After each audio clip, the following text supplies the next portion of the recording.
भरत जी ने कहा, प्रभु आप मुझे आज्ञा दीजिए, आप जो कहेंगे मैं करूंगा।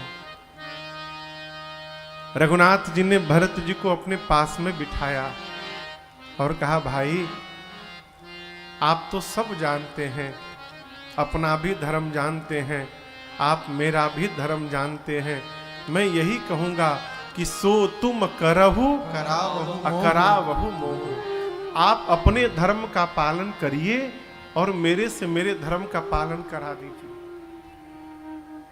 भरत जी बोले, मैं भैया धर्म नहीं जानता। भरत के लिए तो जीवन में केवल एक ही धर्म है कि जब तक आखिरी सांस है भैया की आज्ञा का पालन करते रहना है। इसके अलावा मेरे पास दूसरा कोई धर्म नहीं। आप कहिए प्रभु मैं क्या करूं। रघुनाथ जी समझ गए कि लगता है अब मुझे ही कहना पड़ेगा। भगवान ने पहले क्षमा मांगी। कहा, भाई जानता हूं आप कोमल हैं लेकिन कठोर कहने जा रहा हूं, आप क्षमा करिएगा। चलिए हम दोनों भैया मिलकर आज अपने घर में बंटवारा कर लेते हैं। भरत जी सुने बंटवारा, बोले भैया आप मेरे से बंटवारा करेंगे? राम जी बोले, करेंगे भाई, लेकिन संपत्ति का बंटवारा नहीं करेंगे। आज हम दोनों भाई मिलकर अपने घर की विपत्ति में बंटवारा करेंगे। हम लोग विपत्ति बांटेंगे भाई। राम जी कहते हैं कि बांटी विपत्ति सबहि मोहि भाई, तुम्हारी अवधि भरे बड़ी कठिनाई। ये प्रसंग कहता है, माई बाप यदि जीवन में बंटवारा करना हो तो भाई की विपत्ति को बंटवारा बांटिए।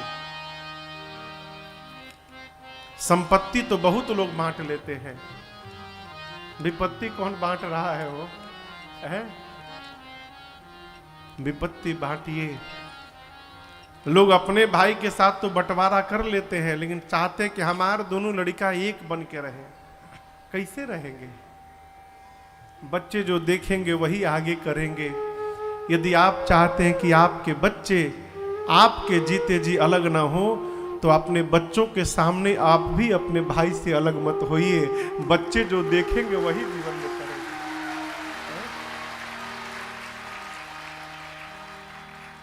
लोग छोटे छोटे स्वार्थ के लिए अलग हो जाते हैं। एक घटना मैं आपको बताऊं, 50 ग्राम आम के चलते अलग हो गए परिवार। कितना आम?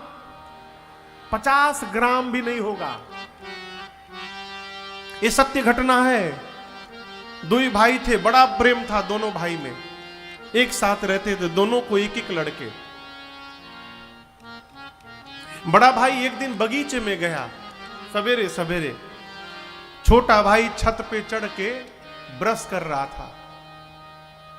बड़ा भाई बगीचे में घूम रहा था तो उसे पेड़ से गिरा हुआ 2 आम मिला।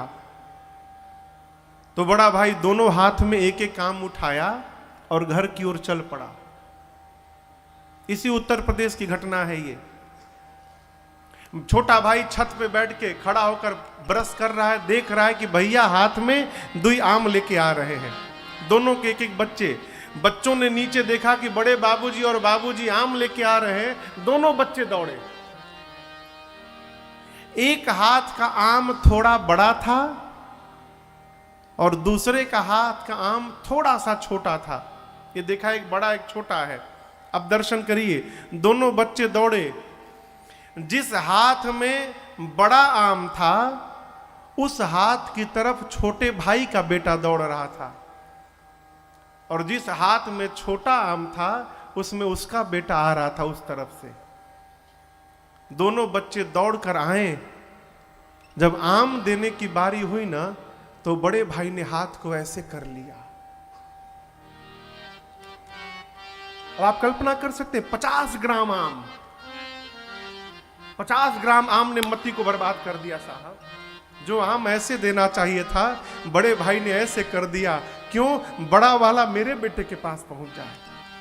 छोटा भाई देखा तो उसे बहुत दुख लगा, कुछ बोला नहीं। एक पत्र लिखा, भाभी को दिया कि भैया को दे दीजिएगा। अब बोल के घर से चला गया। उस पत्र में लिखा था, भैया ठाकुर जी की कृपा से आपके साथ रहा, आपकी छाया में रहा, अब मुझे अलग रहना है। आपको जो उचित लगे, जैसे उचित लगे बंटवारा करके रखिएगा। आप जो मुझे दे देंगे मुझे स्वीकार है। मैं 10 दिन बाद आऊंगा और अब अलग रहूंगा आपसे। आया, बड़ा भाई रोता रहा, अपराध बताओ, बताया नहीं अपराध। अब परिवार को लेके अलग हो गया। हम यहां जी रहे हैं आज। माई बाप, जब तक भेद नहीं समाप्त होगा, ये हमारा है, ये भाई का है, तब तक परिवार में और घर में आनंद आने वाला नहीं है। भेद समाप्त करिए।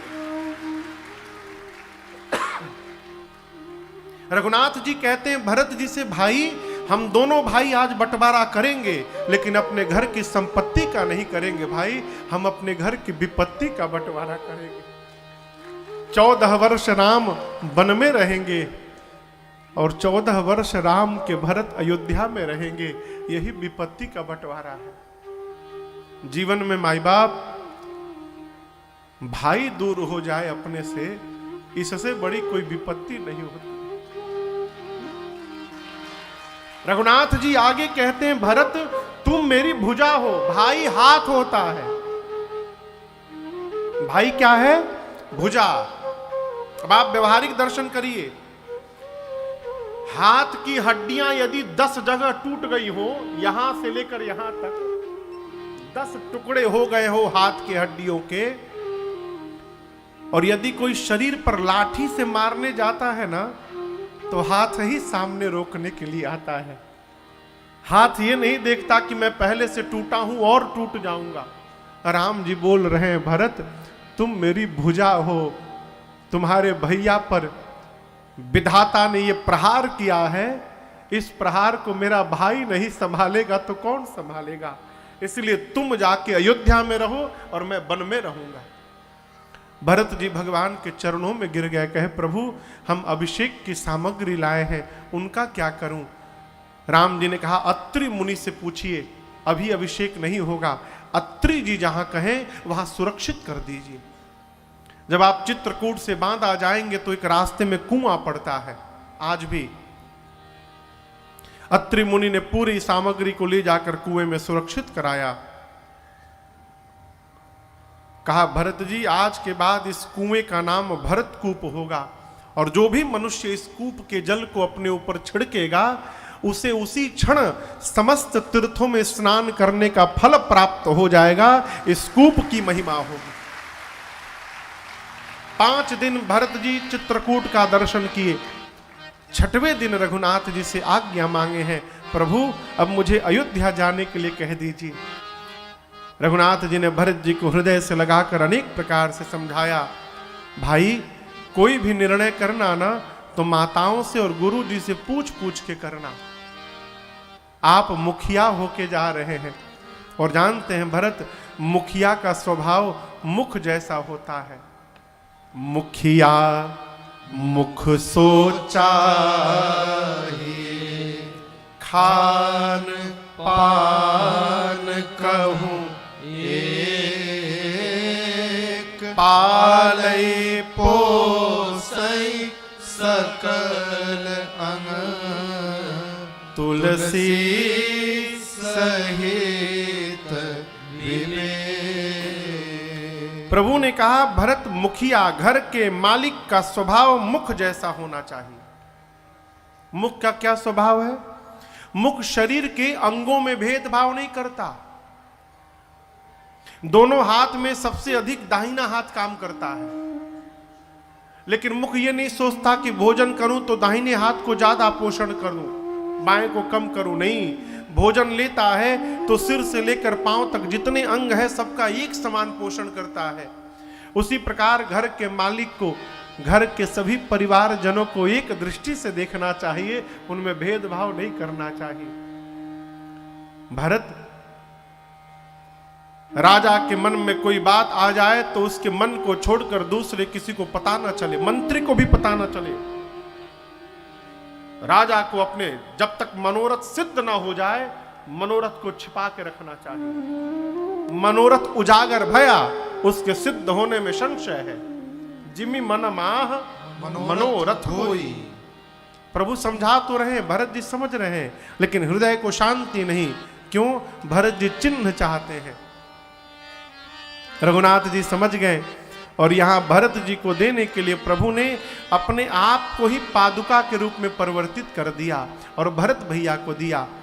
एज प्रभु कर कृपा पावरी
जुग जनो जीव जतन के, आखर जुग जनो जीव जतन के, भरत मुदिता रहे भरत मुदिता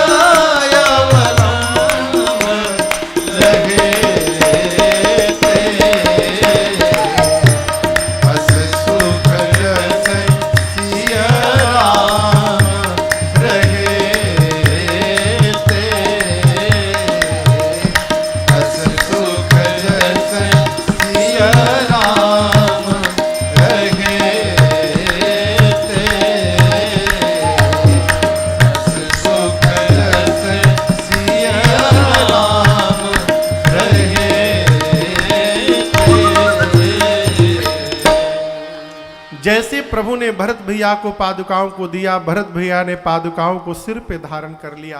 क्यों? उनको लगा मानो पादुकाओं के रूप में स्वयं श्री सीताराम जी ही उनके साथ वापस जा रहे हैं। विदा के समय भरत जी और प्रभु श्री राम दोनों भैया मिलकर बहुत रोए हैं गले। दोनों समाज के लोगों को यथा योग्य दंड प्रणाम करके प्रभु ने चित्रकूट से विदा किया है। 9 दिन का समय लगा चित्रकूट से वापस अयोध्या पहुंचने में। अयोध्या जाने के साथ भरत भैया ने पहला कार्य किया। क्या? प्रभु के पादुकाओं को अयोध्या के राज सिंहासन पे पधरा दिया। जनक जी महाराज 5 दिन रुके, अयोध्या के राजपाट की व्यवस्था को सुदृढ़ करवाए और फिर गुरुदेव से माताओं से अनुमति लेकर अपने समाज के साथ वापस जनकपुर चले गए। भरत जी शत्रुघ्न भैया को माताओं की सेवा में लगा दिए।